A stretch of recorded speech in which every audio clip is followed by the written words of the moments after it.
Hey class, before we jump into this episode, we gotta address the elephant, aka the Republican in the room. The Sorry, that's the Republican only question mark? Oh because God, you know it's a. the elephant. I do. It's well played. The joke lands. It's just heartbreaking. It's just heartbreaking. Yeah. Class.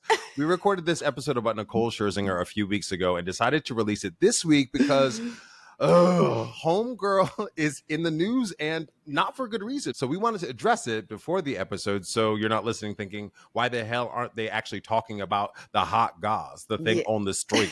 I know. I mean, listen, we are prophetic. That's one thing we gonna do.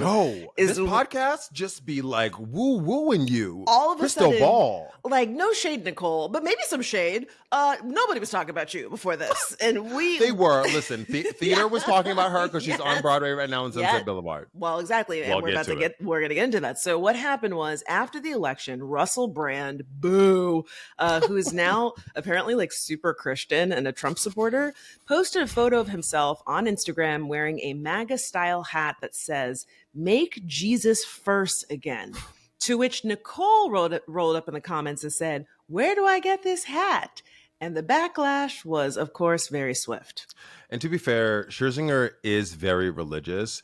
She recently told Stephen Colbert that every night before Sunset Boulevard on Broadway, she says a special prayer and even does the sign of the cross before going on stage. So maybe she liked the Jesus part, not the MAGA part. Yeah, I mean, that is very generous, but we all know what that hat means, and I mean, we know the typeface, the font, it's and very the red. Deliberate. Come on now. Anytime I see a red hat, I'm like, oh, and then absolute triggering.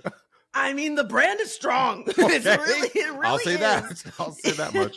And here's the other part about it. The timing, right? It's the day after the election of He Who Shall Not Be Named, all right? And then here's the other thing. Scroll down, Delon, because she was also liking some posts on RFK Jr.'s Instagram, okay? Wow. This is what the girls are doing now. They said, I want to see what you are liking on these interwebs. And if it's not cool with me, you're out.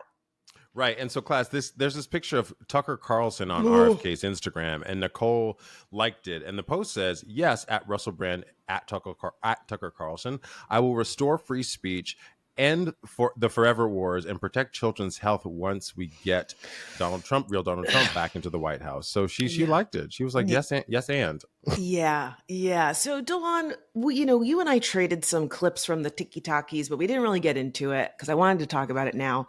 Right. What do you feel about the backlash? Do you think this is fair? Listen, I think everything is up for critique. I've said it on the podcast before. Everything is up for critique, but and I'm not biased, or I am absolutely biased here, yes, right? Because my rights are on the line, and who I am is on the line. It's existential for me. So, if you're gonna like a post, and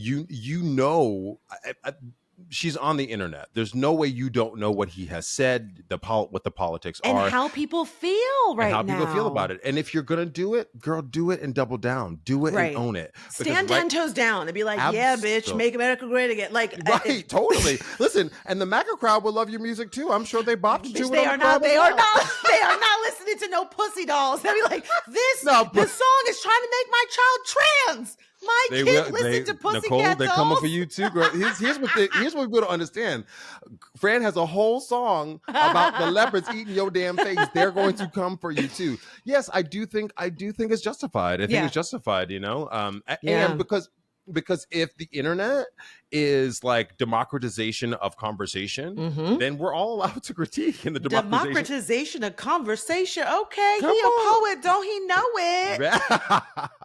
What do you think? I also agree. It's just one of those things where and maybe you've seen this conversation happening too. It's so annoying and truly only conservatives and Trump supporters say this, where it's like, we can vote differently and still be friends. No, we can't, bitch. Not anymore. No, we really, really can't, because we're not talking about pineapple on pizza, or if you doing sausage and red onion. You know what I mean? You're allowed to have bad taste.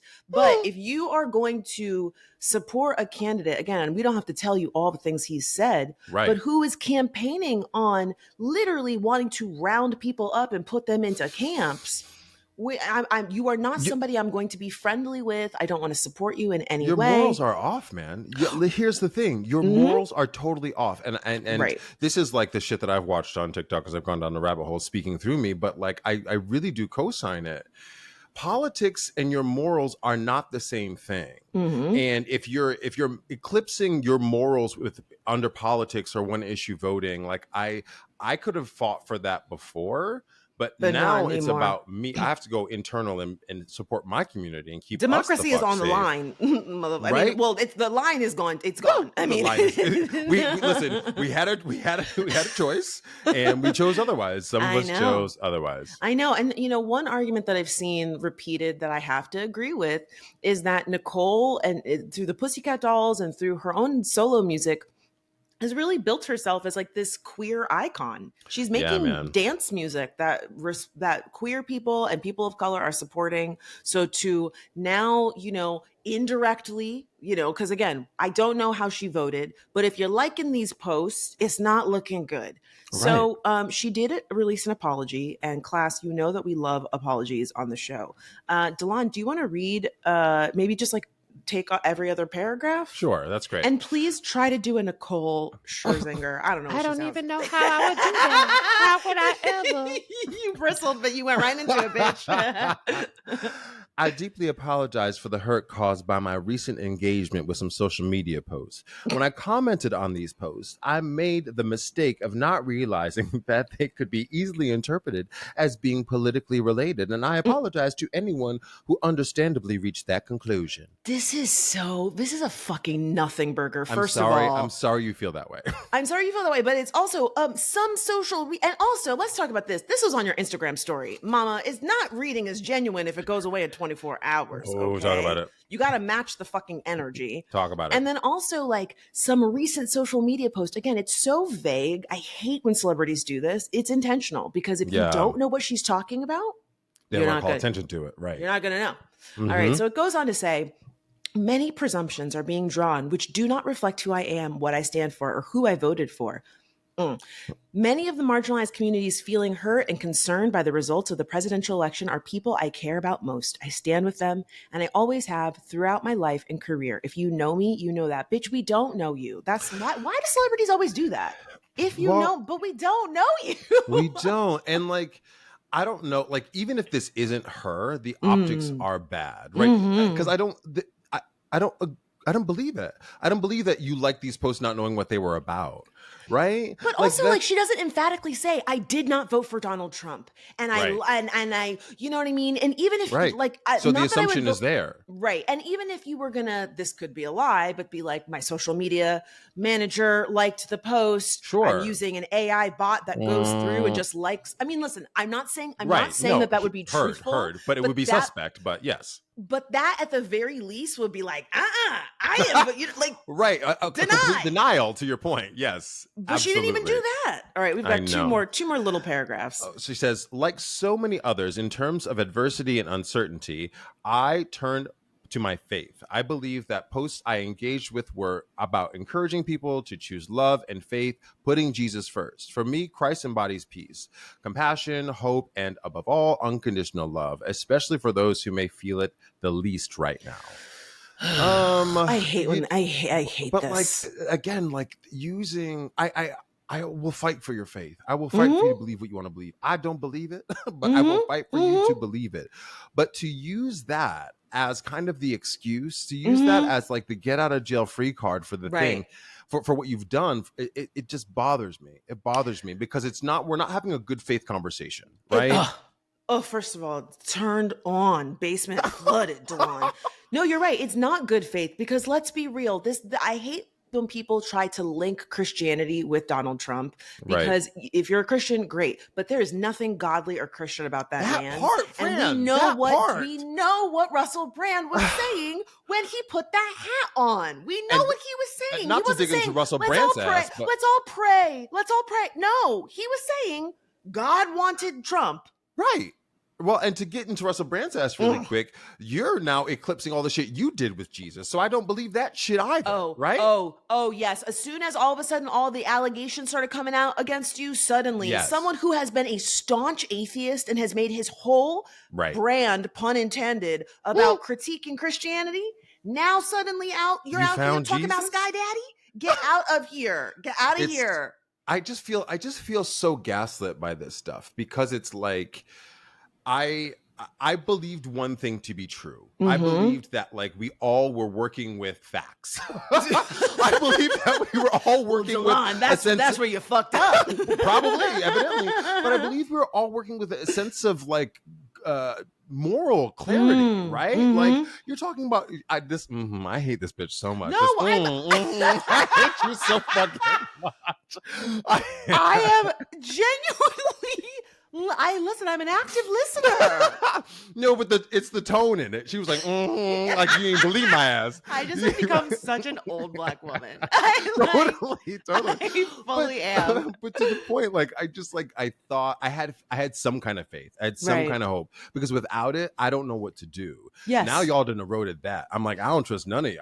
Fran and I are gonna go buy an island some fucking where, and we're gonna invite our friends, and that's where we're gonna fucking live. It's so true. Nicole wraps this lengthy diatribe by saying, I come from a place of love, and I will always support values that bring us closer together. It's so important we come together with compassion and love one another more now than ever. Nicole, girl. So Dawn, what's the verdict? Is she a Trump supporter, or do you think she's just an out-of-touch celeb? And does it matter? It doesn't matter either way. Yeah, I think it's Los Dos. I think it's both. I really do. Yeah. I think if she's not an avid Trump supporter, if she didn't vote for him, she supports some of the ideas and some of the policies. And so she's friends with Russell Brand. Red flag. You know? I mean, right. What do you think? I think it's both. Yeah, I think it's a little bit of both. I think there are a lot of celebrities who are genuinely so out of touch. Like it makes me think of right when the pandemic started, how they all sang Imagine. We'd been in the house for like 30 minutes. They were like, we're all in this together, guys. I'm like, no, you in your mansion, ready? No, we're really not. And it just, but to them, again, not that it was right, but they were all like, guys, we have to do something. Like they were all in the group chat hyping each other up. Right. Because they don't have degular people in their fucking circles.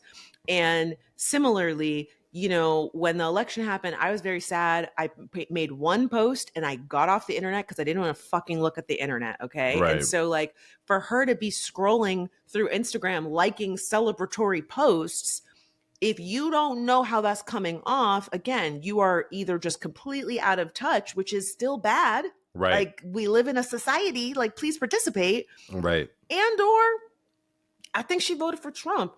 So Pussycat Dolls will still stay on my gym playlist. That was the next question. Like, does it change the music for you?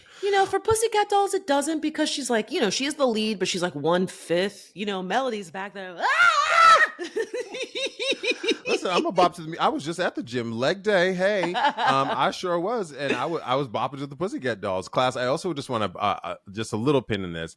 Y'all keep these gym playlist things coming. These posts that you have. Sending you? People are still commenting on our gym playlist thing, and I have put "Hate on Me, Hater" by Jill Scott. I was like, we gotta share those. We gotta share that stuff on the stories, or maybe put it in the show notes or something. Totally. Also, I think people are ready for a playlist. They're like, "Where is the playlist?" So we gotta.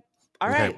Don't worry. We will fix it. Okay. Yeah. With that, this has been a lengthy preamble. Just know that these are our thoughts on Nicole now, and they are not included in the episode that you are about to hear. But I think it's still a very funny and good nostalgic episode. It's really celebratory of her work and asking as we always ask, why isn't she bigger than she is? Well, and maybe now we know the universe conspired against her, but we about to get them clicks anyway. Okay, click, click, click, click. All right, let's get into the episode. 1, 2, 3. Oh, goodness. Tell me everything already. I'm literally I'm crying. I'm just becoming such an old crotchety man. So my office, bougie, my office that I have here is next to a car wash, right? Yes. So we're about to sit down to record, and I'm like, nigga, you would play the music that fucking loud? What if I had a baby in this bitch? You know, it's so funny. When you started this story and you said that you're by a car wash, I instantly saw like the 70s movie Car Wash, and everyone was like, car wash, and everyone's like, wait, why DeLon's in his apartment being like looking out the window. He's the curmudgeon, like fucking whatever. That made me think of I was gonna sing the Car Wash song, but that Roundhouse came to my mind. Remember that song? I think it's the when same. My life gets me so down at the Roundhouse, at the Car Wash. It's the same. Yeah, totally. The same song. Ooh, wait, no. Listen. Listen. Wait. I hate you for that. Let me fix it. Hello and welcome back to Let Me Fix It, the podcast that says, I'm telling you that don't you wish your girlfriend was hush, hush, hush, hush. I'm DeLon Grant. I'm an actor, a singer, writer, photographer, and educator. Ooh, she's gagged. You're gagged, aren't you? No, I mean, not gagged in a good way. When I read this, I was so confused. And then I realized, oh, you're doing like a mashup. You did a little medley. Yeah, a little mashup. Yeah, I got it. See, look, we are assholes to each other when we don't get something. Why are we in a mood today? No, I did this to you. I went in another episode, and I was like triceratops. Whatever that thing you made up was. You don't have to rehash. Thank you. And I'm Francesca Ramsey. I'm an actress, a producer, a writer, and graphic designer. In class, DeLon and I have wanted to talk about this musician's career for a while now. And that is because on paper, she's got it all. She's got the voice, she's got the looks, the dance moves, and a string of hit songs, and over 55 million albums sold as the frontwoman of one of the best-selling girl groups of all time. But for some reason, she just has not had the career success that you would expect. That's right. We are talking about the superstar frontwoman of the Pussycat Dolls, Nicole Scherzinger. Scherzinger, your tomato. I think it's Scherzinger. I think it is. Well, I mean, you know what I'm talking about. So why hasn't this little kitty cat been able to figure out how to play with the big dogs in her solo career? As Fran and I will discuss, it isn't for a lack of trying. Wait, so also, can I just jump in? Kitty cat, big dogs. I will say, I'm going to give this one to you. When I read this, I was like, this was a pun. This was a wordplay made for me. She felt a drip in the basement. I was like, kitty? I was in there clacking on the keyboard. So let's dive in. This is Nicole Scherzinger. Let me fix it. Cat, kitty cat. Okay, so let's start out with a quick origin story. So Nicole Scherzinger was born Nicole Valiente in 1978. She is of Hawaiian and Filipino descent, but her mother, Rosemary, is actually of Hawaiian, Russian, and Ukrainian descent, okay? So she's worldly. She's everything. You know, the Filipino thing is interesting because the Filipino girls can sing. Down the house. Yes, they really can. I always watch like karaoke videos of them, and it's not fair. It's just like a bunch of like people doing Whitney Houston. Down the house. Wait, have you seen? I think you sent me these videos of like them little boys. Little boys screaming down the house, Whitney, Mariah, and Celine, and you're like, what is happening over there? And clearly don't know what the fuck they're saying. Like they don't speak English, but they are killing the lyrics. I will always love you, and you're 5. What? And literally like filing their nails, not even missing a beat. So now the context that Nicole is Filipino. It makes sense why she can doesn't love. It? There's something in the ocean on that side of the planet. So though she was born in Hawaii, she was raised in Louisville, Kentucky by her mother and her stepfather, Gary Scherzinger, her namesake. He adopted her. She began cutting her teeth in the entertainment industry at age 14 when she was cast in her first professional play at Actors Theater of Louisville, which is a really reputable regional theater. Fran, I knew you know that. Now you do. And she would go on to graduate from a local performing arts high school. She began studying, musical theater. I'm telling you, kids, there's something to it. Wait a second. Nicole is impressing me. Okay. talk about a resume. She went to Wright State University, but she actually dropped out to go on tour with a grunge band named Days of the New. Friend, I'd never heard of this band. Have you heard of this band? Oh, I fucking know this. Are you First of serious? all, yes, Lemme had a song. Yes, I found a reason I don't need no way. This is, I don't know why every grunge band. They sound like Metallica. I don't need no excuse. The phlegm got caught in the throat. That's it. You have to pull the phlegm up to get the sound right. Wait, how do you know this fucking band? I don't even know this band. Oh, well, I'm sweating. Okay, we talked about this before. I was a fucking alternative girl. Okay, I had the dark eyeliner and the baggy pants and the baby bangs and I mean, listen, it's this band. It's like I went and listened to a bunch of their songs, and you started crying. No, I was in here like. I listened to some of their music. I was like, I don't know one of these fucking songs. I don't know nary one of these songs. They all sound the same. They're all like, really trust me, and I won't let it down. Like, Class, she's giving neck. And the mouth is the size. It's like a Donald Trump sized mouth she's giving. That's how you get the sound. It's so funny. Oh my God. Okay, so after she went on tour with Days of the New, which genuinely almost killed me, just knowing that. So what was Nicole's next chapter? In 2001, her mother, Rosemary, saw a commercial for a new reality show called Pop Stars, which would chronicle the formation of a new singing girl group. Initially hesitant to audition, Nicole thought the gig would be an opportunity to travel to Los Angeles. She was like, look, I'm trying to get to the other coast. Let's do this. Okay, and I also want to like put a pin in and like tether back to another episode.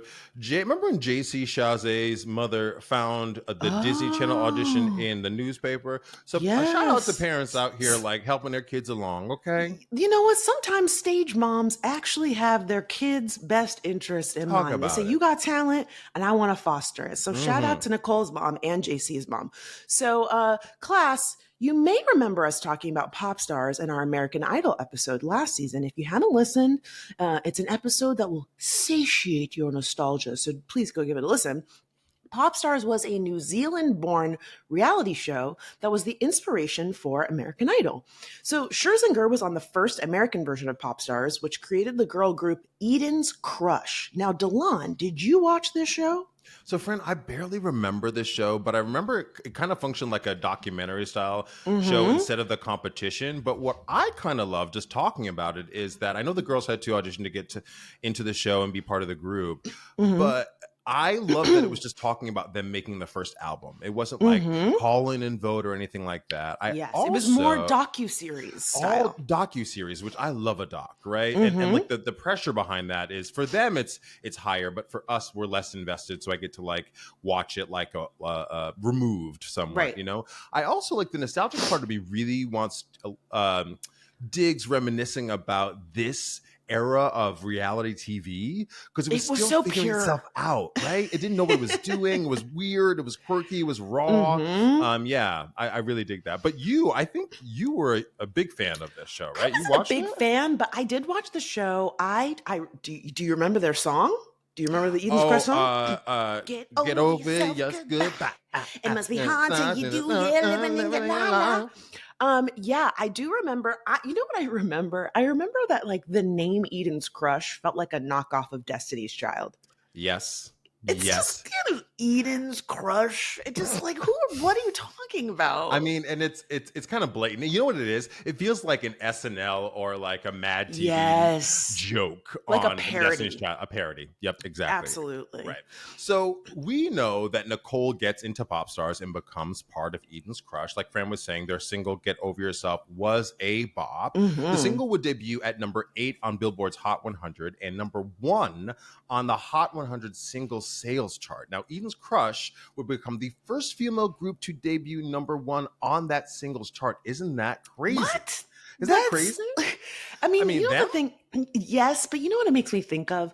There are just so many different statuses that at some point everybody's like, we were the first to have, a song with 2 vowels in the end of one word in the northern hemisphere. And you're like, I mean, okay, sure, I believe you, but like, what are you talking about? Well, and I bet, not to be too cynical, but I bet if you did some digging, you would figure out that the record label that they were on went and created that list. Now there you go. Right. You know what I mean? Like cynical, but like I've been in the industry, so we know. Yeah, right? totally. Singles chart. Like I've never even heard of that before. At all. I barely heard of Billboard. Ready?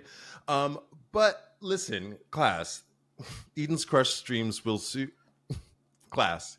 Eden's Crush. I can't do it. It's a lot of words. It's a lot of craw. Eden's Crush's dreams would be soon crushed. No, Eden's Crush's dreams would soon be crushed. Okay. It's a tongue twister. Yeah, I see what you tried to do there. Crush. Yeah, crush, right. I get it. Crush, hush, Yeah. hush. After the release of their debut album, which was also named Pop Stars, and a tour with NSYNC and Jessica Simpson, huge acts at the time, the group's record label went bankrupt and Eden's Crush disbanded. Now, Fran, I just want to say a little detour. You kind of mentioned this about Destiny's Child, right? Wait, I'm sorry. Can I blow my nose? I was like crying, and I'm like, I can see my snot in the camera, and I'm like, this is disgusting. Hold on one second. Go ahead.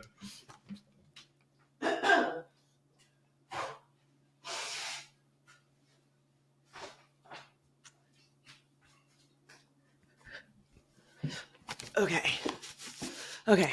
I'm back. So, Fran, you just mentioned this when you were talking about Destiny's Child and how Eden's Crush kind of bit off their name, right? Yeah.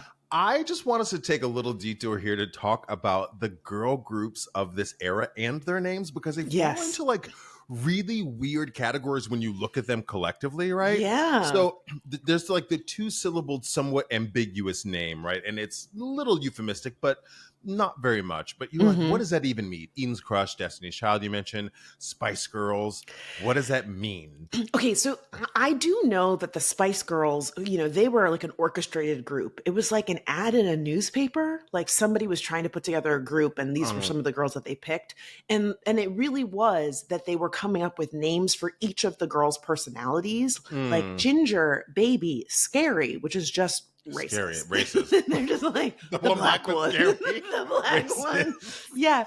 So, I mean, I will say, even though like the scary of it all aside, I think it's very clever branding that they're the Spice Girls and each girl is a spice, and then it makes it's spicy. Oh, Ginger. Yeah, Ginger was the redhead. Ginger.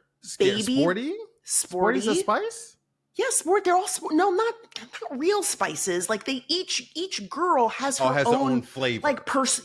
Yes, her own flavor, sazon. Who put that sazon on everything? That and some Lowry's. I'm so black. Exactly. Yes. So it's really clever because.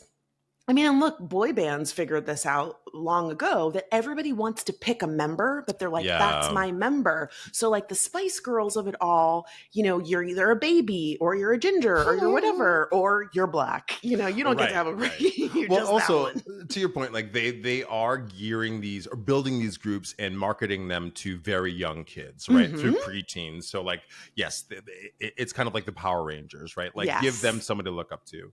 But there's also like In Vogue, Danity Kane. What does Danity Kane mean? What the fuck does Danity Kane? It means nothing. I think there was like a video game character or something that they were using that as a spinoff from. But to go back, En Vogue is a fucking sick name. It is. And you know what? If you go back and listen to those vocals, let me tell y'all, all four of them women were singing their asses down. I mean, every one of them. Listen to Don't Let Go. The harmonies? The harmonies, they were singing. They don't do that anymore. No, sir. Salt and Pepper. I'm sure that Spice Girls bit off of Salt and Pepper. But that is very smart. Right? Here are my two favorite. Atomic Kitten. I don't know what the fuck that means. What is that? And Alicia's Attic. Attic made me crack the fuck up. I said, I don't know what's happening in Alicia's attic, but I know what's happening in the basement. Alicia's attic sounds like a clothing, like a discount clothing store. You know what I mean? Like in the Marshall's world. We're going to Alicia's attic. Go to Alicia's attic. I mean, it sounds like a weird, I don't know, counterplay to like flooding the basement. Like, hey, let's talk about Alicia's brain in her attic. Yeah, it's weird. no, it's I don't want to go there. Okay. On that tip, let's talk about the numbers and letters named girl group, because this was a thing. We had TLC, SWV, 3LW, 702. What's going on? When you put them together, you go, what the fuck was happening? What does 3LW mean? Three little women. Oh no, yes, come on. Yes. You know what SWV is? Sisters with Voices. Yes, I did know that one. And TLC was like their names, right? T-Boz, Left Eye, and Chili. Honestly, these all just sound like beeper codes. Totally. See me on my phone, call me on my cell phone, I'll call you back. So there was also the misspelled word names. Mm-hmm. So Black spelled BLAQUE. Yes. Bewitched, which was B** witched. That is a terrible name. That's a terrible name. We have a TV show. There's also a TV show named Bewitched. So, like, the SEO is terrible. Right. Not clever. And then Xscape, XSCAPE, Mm-hmm. which Xscape was like my group. I loved that. That was my shit. But I was like, y'all can't spell. So, which brings us to the classic one-word named, very euphemistic girl groups, Dream, which we had an episode on. Honestly, one of my favorite episodes we've ever done with Kalechi. Mm-hmm. Allure. I don't know that. That's a magazine. Again, did y'all not do your research before picking these names? And it's like ethereal, so like you can't pinpoint what the fuck it is. It's just too big. It's too big. Yeah. Jade. I don't remember. Similar. I kind of remember them, but not group, enough. Right? Yes, not enough to say any of their songs. But the one I'm gonna get real excited about is Cleopatra. Do you remember this? Cleopatra coming at ya. They were like doing all this, like putting their hands in the cameras, and it was like a Disney group. Was this a Disney group? I don't know that they were Disney, but it did have very Disney vibes. They were like jumping on a bed, and there was like a fisheye lens. It was like a bad knockoff of a Hype Williams commercial with like a kid's slant to it. They were like climbing on the walls and shit. So Delon, I didn't know this. Right after Eden's crush was crushed, will.i.am of the Black Eyed Peas approached Nicole about joining the group, but Nicole turned them down. Now, class, let this be a lesson. Sometimes it pays to always be a bridesmaid, because Fergie took that gig, and as we all know, pissed it, cartwheeled it all the way to the bank. Side note. Ruined the Star Spangled Banner all the way to the bank. I mean, listen, Fergie, she's staying paid. She stays in the collective consciousness. So maybe she won. Fergie Lake is that. I'm going to also add, side note, for a group named the Black Eyed Peas, they sure love a non-black woman singing a hook. Shout out to the group's original black vocalist. Did you know about her? Kim Hill? No. Did you know about her? They had a few songs. They had a whole album together. She actually quit the group because she felt like they were going towards a more commercial sound versus like the conscious sound. And I would argue that maybe getting the white passing Nicole or the white girl Fergie, who was also on a reality girl group show. Was she really? She sure was. I would say that was a strategic decision. Wow. That was them trying to like go mainstream. They're like, we got too many niggas up in here. We gotta we need an ambiguous girl. We need a white one. Yeah. Exactly. A little spice up in here. Wow. All right. Well, despite the rejection, will.i.am would go on to recommend Nicole for another girl group that was being. Despite the rejection, will.i.am would go on to recommend Scherzinger for another group that was being formed by Robin Anton, the Pussycat Dolls, which was based on the burlesque show that she created of the same name. Now, as we all know, Nicole went on to become the lead of the Pussycat Dolls and would shoot to stardom with all of the hits off of their 2005 album, PCD. Now, Delon, we got to dig in, because there are bops on this album, and they still fucking hold up. Listen, if I am on a dance floor and Don't Ya comes on, it's over. Friend, it's Over.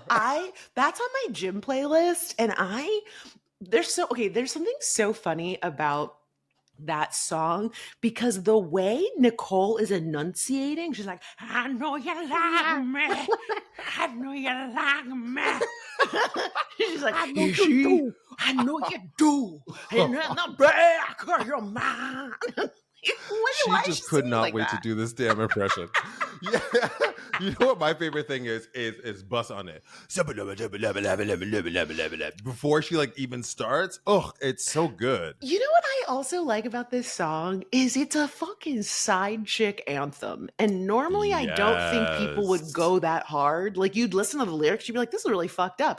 And she's literally just being like, you have a girlfriend and I'm fucking hotter than her. I will do things to you that she would never fucking do. I'm busting it wide.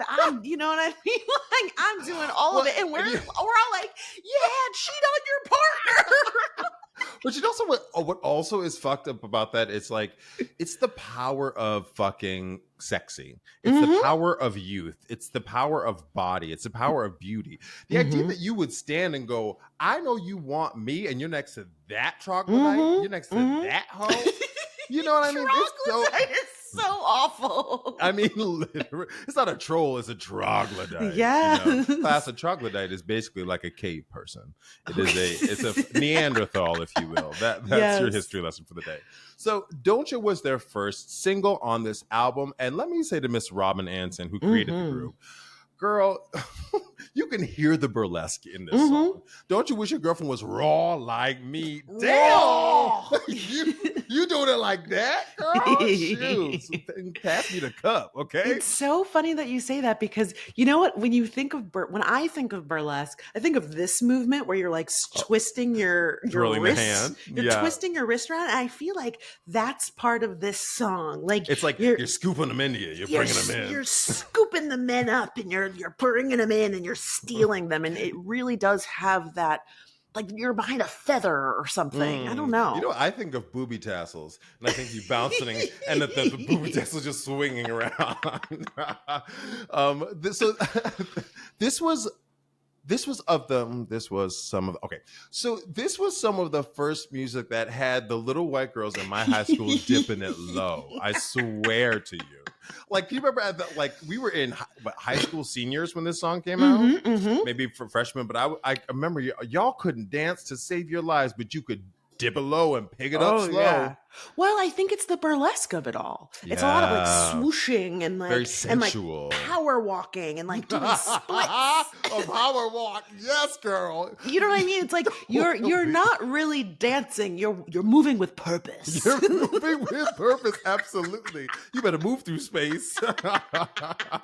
So, Pussycat Dolls' album PCD also had Buttons, which is a song about foreplay. Let's be honest.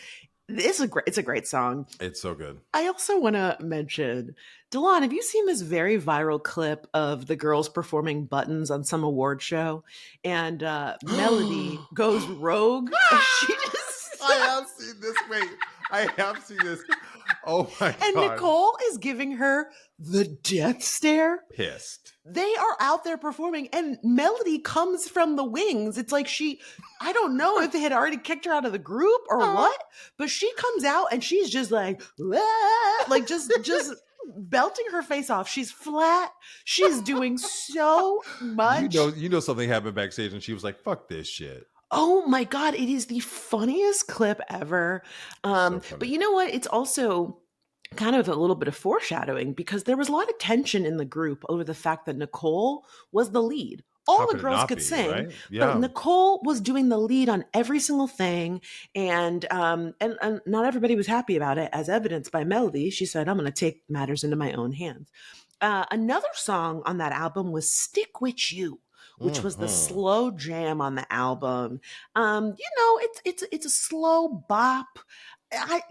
It's not my favorite, but it's fine. But it actually it was actually pretty popular. You know what it is? It's that song that like you can just sing along to. Da, da, da, da, da, da, da, da.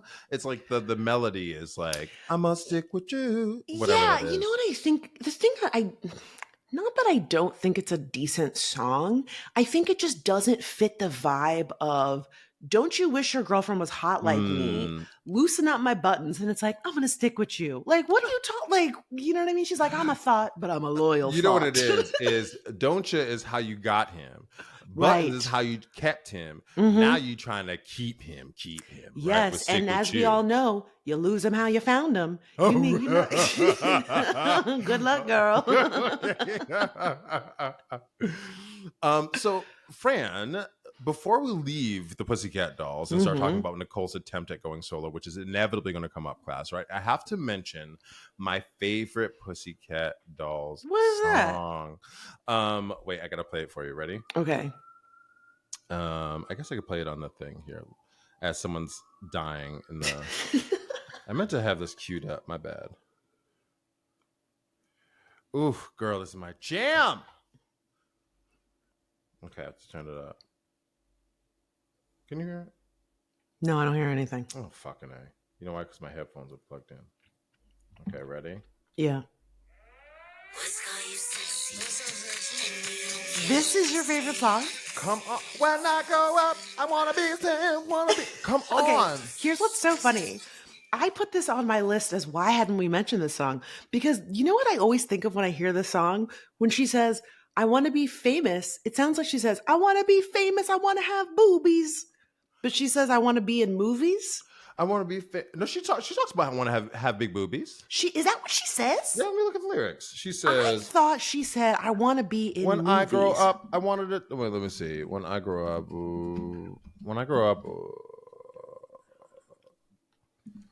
I thought she's saying I want to have. When I grow up. No, she says, when I grow up, I want to be famous. I want to be a star. I want to be in movies. Oh, I thought she talked about boobies too. No, she's definitely saying movies, but the mush mouth is saying boobies. Wow. I mean, that's why I always thought the song was weird. Really? I mean, be careful what you wish for because you just might get it. Oh, that is the jam, girl. You know what you know what's also funny though, Delon, is like it is a banging song. It's going hard.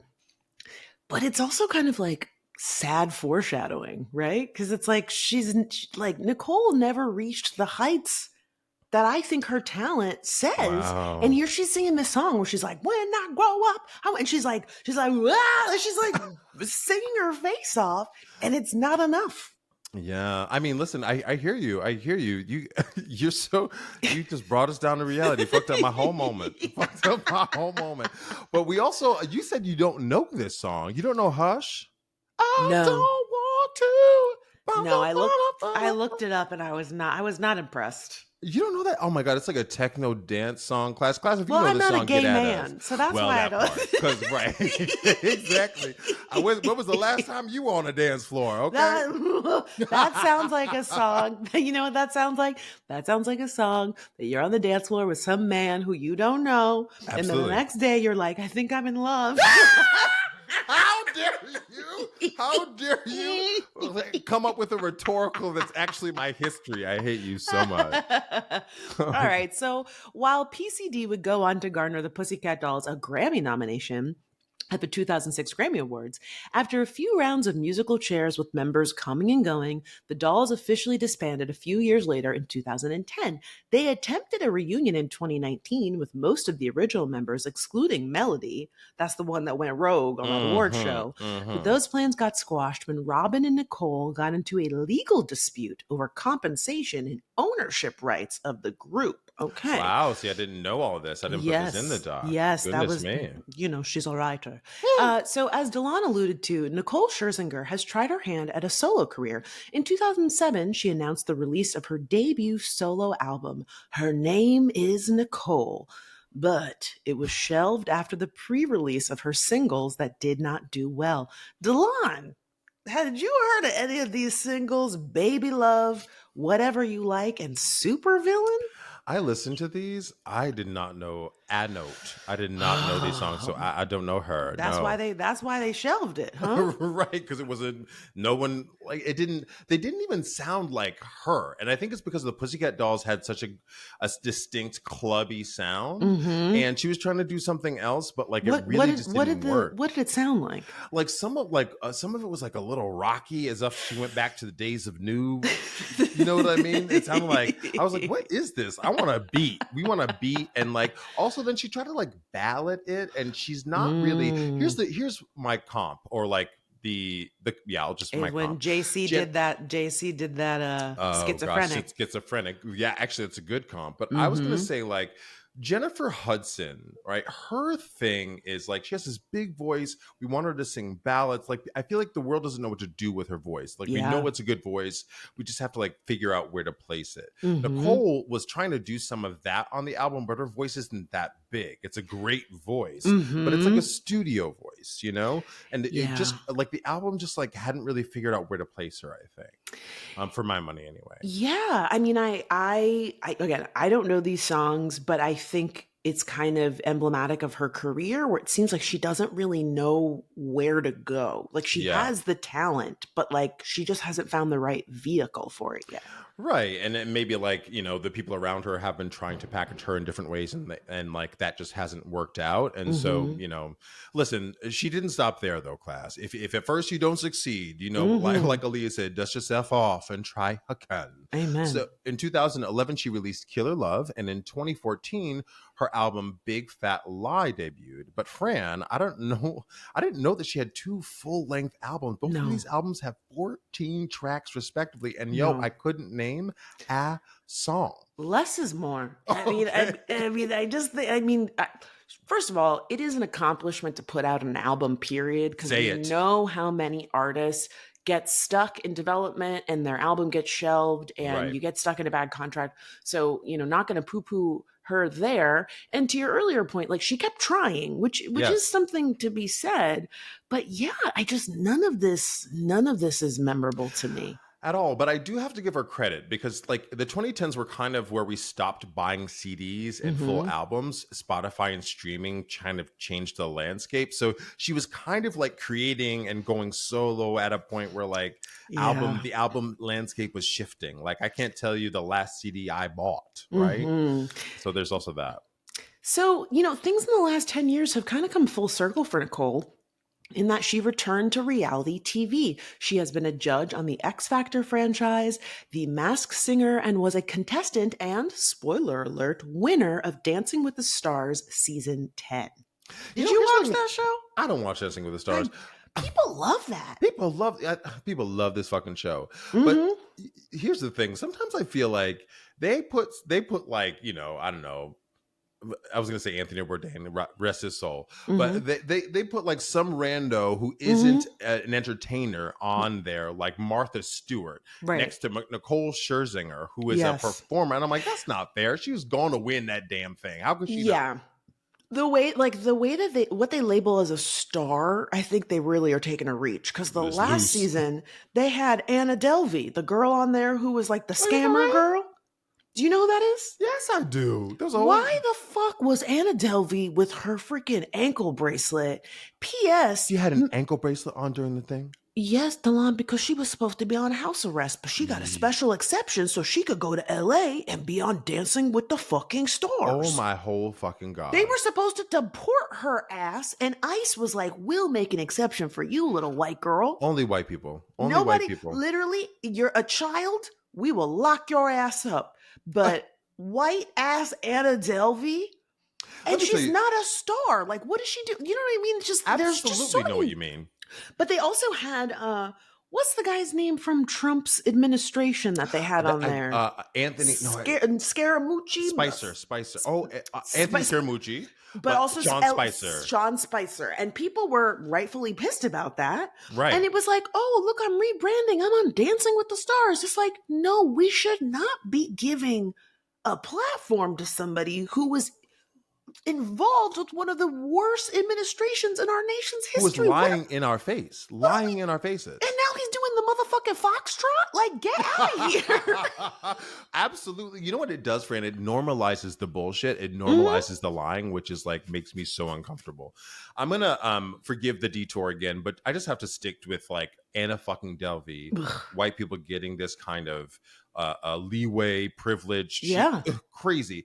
I'm in this play right now. And we're talking about some guy. I can't remember his name, but he was a writer and he was drunk with his wife.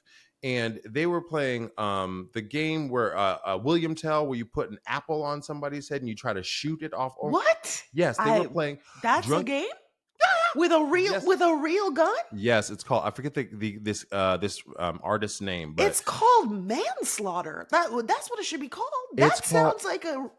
God, I feel like I know where this is going. He shot his whole wife in the whole head, killed this woman, killed her. And then they were like, well, he didn't mean it. Not one day in prison. Not one day in prison. I'm sorry. That is a lie. You don't play that quote unquote game and not know the fucking risks. I think that was an excuse. I mean, one, he got away with it clearly, but that's ridiculous. It's crazy to me. What is his name? Hilton Kramer. I think Hilton Kramer is his name. No, I never heard about that. Yeah, nuts. So back to Nicole, friends. In 2014, Scherzinger also tapped back into her musical theater roots when she made her West End debut in the revival of Cats in London, which was well received. She was slated She kind of looks like a cat. She does. That taut up face, that high pony. Yes. Yeah, and then just like all the slinking around. Totally. So she was slated to reprise her role in the production's Broadway transfer, but she quit after the producers refused to give her top billing. She said, I know my worth. They're coming to beat Nicole Scherzinger.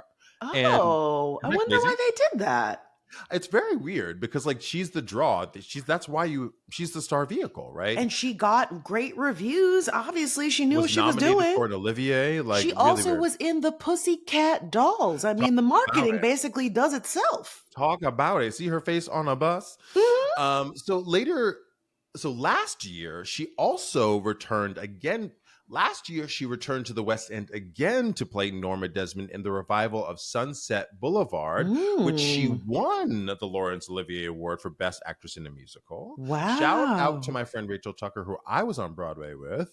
Rachel Tucker is a Irish actress who lives in London and a well-known actress over there and here. She went on for Nicole several days a week. So Nicole only did certain shows and Rachel would do the other ones.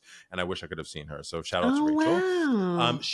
Nicole did transfer with the Broadway production and is currently performing in New York City. I will get to see her in December. Also, shout out to my friend Chevy Brown, who made his Broadway debut in Sunset Boulevard, and I will see him as well. Oh my God. Who listens to the pod, he loves the pod. So hey, that's Chevy. exciting. Maybe we need to have a little special pod bonus episode reviewing the show. I would love. And getting some insights about the performance. Yes.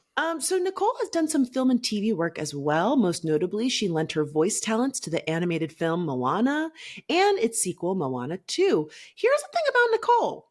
She said, let me fix it. Let me fix it. Y'all aren't going to buy the albums. I'm going to sit and I'm going to judge other people singing and decide if they're going to be able to make it. And she's done well for herself by trying different ventures. Sign me up for all of that. You know what I mean? I'm trying to do as many things as possible. I mean, you do as many things as possible. Look, I'm gonna say Nicole has done it. I'm trying to do it too. I'm inspired by her. But again, I just gotta say it's wild that the musical career as a solo artist never took off. Especially like we said at the beginning, because all of the pieces are there. All of the ingredients are there. The soup just is not cooking, right? Turn up the heat. I don't know. I agree with you, Fran. So let's do what we can, Fran, to try to fix it. Class, now we've gone over Nicole Scherzinger's career. It's time for us to do what we do. Fran, do you want to go first? Yeah, sure. Okay, here's the thing, kind of what you were saying about she has this big voice, but it's not in the same vein of, the big belty voice like a Celine Dion or even the Jennifer Hudson, but it is still like very powerful. Right. I think where her lane could be, especially after the success of Pussycat Dolls, is maybe like electronica. Like maybe she needs to be like a Kylie Minogue. Kylie Minogue, yes. Do you know what I mean? The gay It's like, just crawled out of my body. Dancey, it's like thematic, it's like pounding, and she's like, ah! And she's holding big notes, and then they can splice up her voice and go like do all that stuff. Now you're chopping yourself in the throat. It's like 1, 2, 3, 4, 2. Yeah, exactly. Deep house music. Yes. And she could do harmonies and the layering of her voice and stuff. I feel like that would be, remember when Rihanna was doing that stuff with like Tiesto and Justin Bieber? David Guetta and Justin Bieber was doing that stuff. That I think would be Nicole's lane. It's fun, it's dancey, it's playing in an H&M. You know what I mean? Like it just gets, it's in a commercial, it's maybe in like a heist movie. I could just see lots of places that the song could work. And again, like maybe it doesn't mean that's like a chart success, but like those songs get played all of the time at like every, a perfect example is Kelly Rowland. Kelly has some really great dance songs. They're not on the radio, but you go to the fucking club, and when love takes over, when that song comes on, done. Every motherfucker on the floor is getting their life. Yes. And so that's what I would like to see Nicole do. And also, like, Nicole, if you're listening, because you might be, not only did we get a Calvin Harris. Calvin Harris does some great, he's a great producer that does a lot of dance music. I also, I hear you on that. And the thing that popped into my head was like, Lizzo has that kind of anthemic, power woman, girl power. Love yourself, love your body, all that. And also sassy, neck, Lizzo, she has really a specific brand.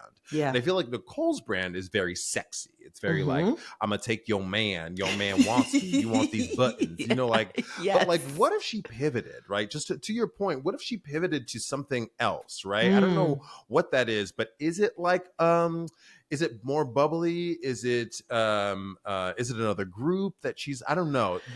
Maybe she needs a pivot, because the solo thing and the sexy stuff doesn't seem to be working. But I think maybe, and I infused that with your kind of club theme, right? You're kind of techno-y. Yeah, I don't know if bubbly works for her. And take this with a grain of salt. I think she's just too hot. She's too hot for that bubble. She's too hot to not be serious.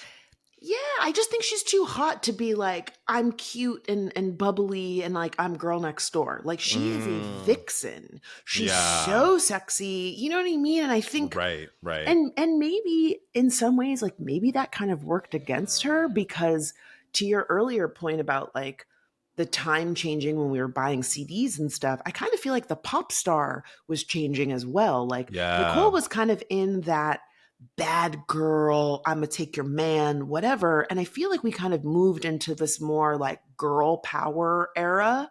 Or quirky girl, right? Quirky girl, or Lady Gaga, Smile? Weird, yeah. Wait, what were you? Smile? Who's that British woman girl who sang Smile? She only had that one song. I don't know. Here, let's look it up. She's married to the guy who was in Stranger Things, who played the cop in Stranger Things. Lily Allen. Oh, yes. Lily Allen was that quirky pop, Meghan Trainor. It's sing talk. It's sing talky. Yeah. Yes. And I would say Lily Allen was quirky, but she was also kind of a little bit of a bad girl. She was kind of cursing.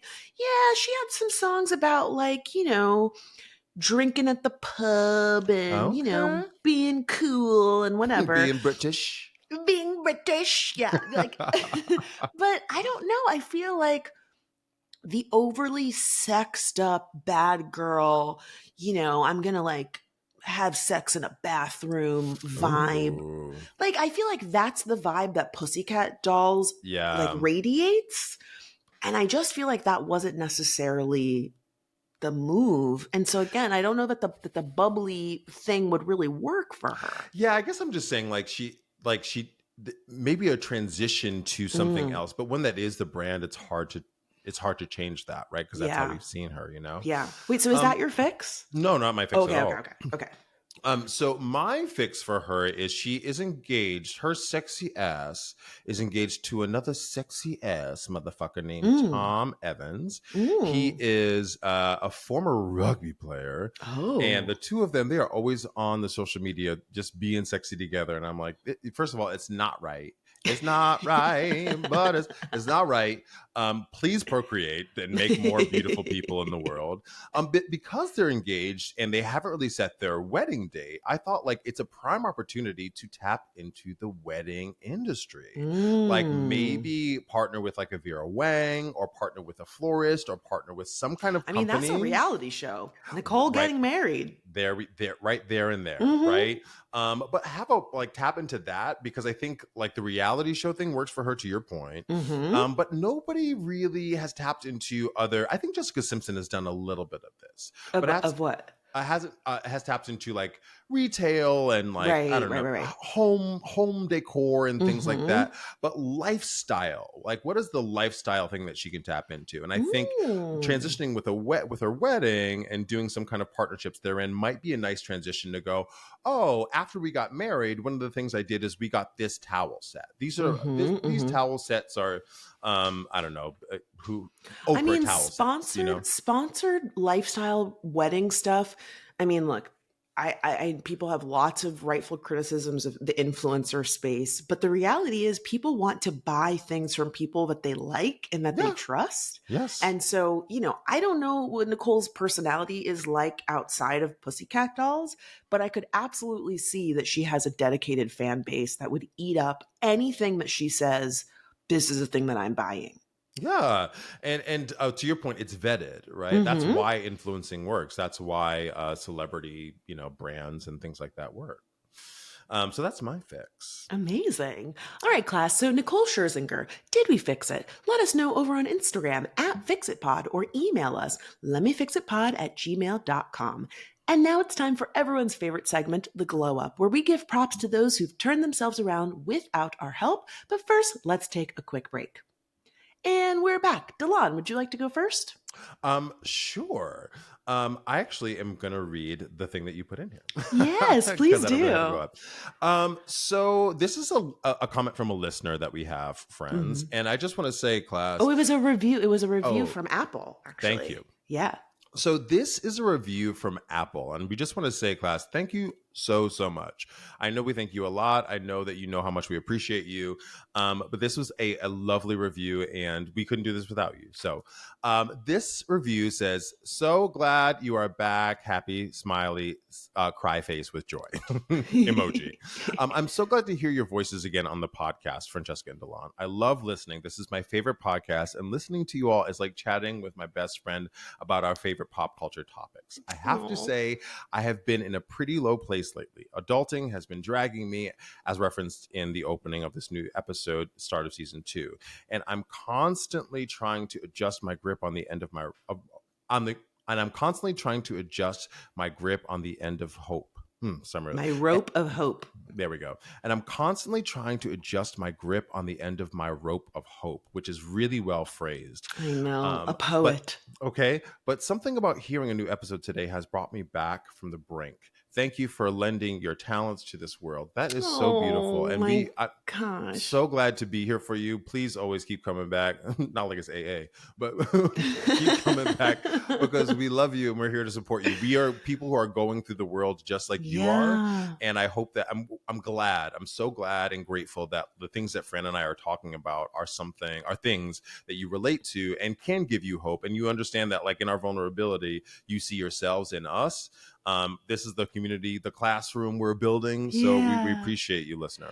Oh, I feel the same way. I love that we can, share our joy on the podcast, but also be honest about the fact that life is hard. For real. We have our bad days too, but we come here and we have a good time and we do it for y'all. So thank you for tuning in and supporting us and coming back after the break. Because again, we could not make the show without you. So thank you. We're going to try and incorporate more iTunes reviews. So please make sure to give those to us. Yes. So my glow up this week goes to Ari Lennox. Do you listen to her music? Oh yes, I haven't listened in a minute to any of her new stuff, but like her Oh, original stuff is like Ari is my girl. She announced that she is quitting social media December 2024. She did this post over on Instagram, and she talked about the fact that she has recently gotten sober. And so December 18th will be her 2-year sobriety anniversary. And in honor of that, she will be deleting Facebook, Instagram, and TikTok permanently. And her post announcing this was so vulnerable. And I have so much respect for her because the reality is, a lot of us, myself included, have complicated relationships with social media. And her yeah. giving voice to this, I think, was really powerful. She says, the fear of losing brand deals, music sales, niggas and bitches no longer keeping me here. To all of my beautiful fans, I'm just not happy or thriving here. I have a very toxic and codependent relationship with these apps, and my happiness is worth more to me than using these platforms to promote. I truly believe I can get creative with marketing elsewhere. I'm so exhausted with the internet and the gossip and the attention and the validation and yearning to be in control and oversharing. I honestly this is so brave. And I think this is something a lot of celebrities struggle with. I'm Mm, looking at you, Cardi B. mm, And I think more people need to be okay with saying, I'm not going to let this control me. I'm going to step away. And, I'm going to miss her on social media. She's so funny. I don't know if you've ever seen her on Instagram Live. mm-mm. She's so witty and so clever. But unfortunately, she is a Black woman on the internet. She's dealt with a lot of Mm. shit, and she deserves better. And she deserves to have, all of the career success in the world. And my hope is that this time away from social media is going to open those doors for her, and I will be still tuning in. I will be showing up. I will be Yeah. listening and sharing because she is just so, so talented. If you haven't listened to her music class, please support Ari Lennox. She's incredible. Yeah, I respect her and commend her for this, and also like for being honest and truthful about like not just disappearing, not just ghosting, but Yeah. also like saying, hey, I would love for you to follow me in a different way. Like she puts her YouTube on here, she puts her Mm-hmm. website on here, and says, hey, please get at me, join my newsletter, right? But I think it gives space for other people to say that like I struggle too with this, Yeah. and also like this is infusing myself in this too, but I say this a lot, Fran. I'm in the back 40 here. Like Yeah. life is really, really short. Life is really Mm-hmm. short. And I think the next 10 years for me I can already feel it, are going to be a reprioritization of what's important and Yeah. what matters. And to do this, take this step for her, I think is saying, hey, I have to reflect and go, this is not good for me. And let me just put the good shit in my life. Right. Yeah. So, and you also feel like the FOMO, I'm sure you can speak to this too, the FOMO of not engaging with social media. But She speaks to it, but I feel it too. And yeah, especially when your career is linked to it, the yeah, fear of, if this goes away, I'm not going to be relevant. I'm not going to make money. Like, I'm going to miss out on the conversations. And miss out on the conversation. Yes. it's really hard. But also like, I get the internet conversation through you. I tap in a Mm-hmm. little bit here and there, but I feel this undue pressure to like engage, right? And Mm-hmm. I want to for the podcast, and I want to for my own career and things like that. And I do to an extent, but I've also had to come to the realization that it is just not the way my blood pumps. Like Right. I can tap in a little bit, but I'm just like, it's not me. I'm Right. doing 10 other things that are me, and those are my bag, right? And so I commend her for like taking the step and unplugging and going, bye y'all, I'm still Yeah. here, because other people can do it too. And I kind of relate, even though I'm not as plugged in as she is. Yeah, but I think you bring up a really good point that I think is related to what Ari is doing. Is you've said, this is not who I am. This is not what I'm good at. This is not how my brain works. So I do other things and I'm not going to beat myself up for it. Right. And she's saying the same thing. She's like, I'm really sensitive. I can't deal with seeing people saying nasty things about me or not responding to like troll comments or reading about gossip and seeing what everybody else is doing. I'm not built for that. So I Right. need to fucking go. And that takes a lot of strength and And self-awareness, right? yeah, and vulnerability. And the thing that you said about, I don't like calling it the back 40, but the crux of it is that life is too short and we should spend our time doing the things that we're excited about. Yes. And my producer friend Melanie said, if you want to make space for things, just open your hands. Ooh. And when I tell you, what a proverb. What a fucking proverb. Because we hold on to things so tightly. And it's like you're going to give yourself a fucking brain aneurysm. You're holding so tight. And it's sometimes you just need to let go in order to make space for other things. I'm in my woo-woo era. I live in Los Angeles now. Okay, this is who I am. I'm thinking that I'm letting that sink in so deep, rubbing my chest. That's when I start rubbing my chest, that means I'm feeling something. Honestly, though, like open your hands, the dual meaning of letting go, but creating space is like, hey, for the new thing. For it. Your hands are open for the next thing. And again, Ari's message was so timely for me because, as you know, Delon, I've been going through my own career changes and everybody's kind of in this reflective moment as like the year is winding down. Right. And doing this thing of like, what am I putting my time and energy into? What is serving me? What's not serving me? Right. And it can be really scary living in that space of like, oh my God, am I doing the right thing? Is this change going to end my career? Am I going to lose friends? Am I going to be able to move on? That this relationship is over or whatever?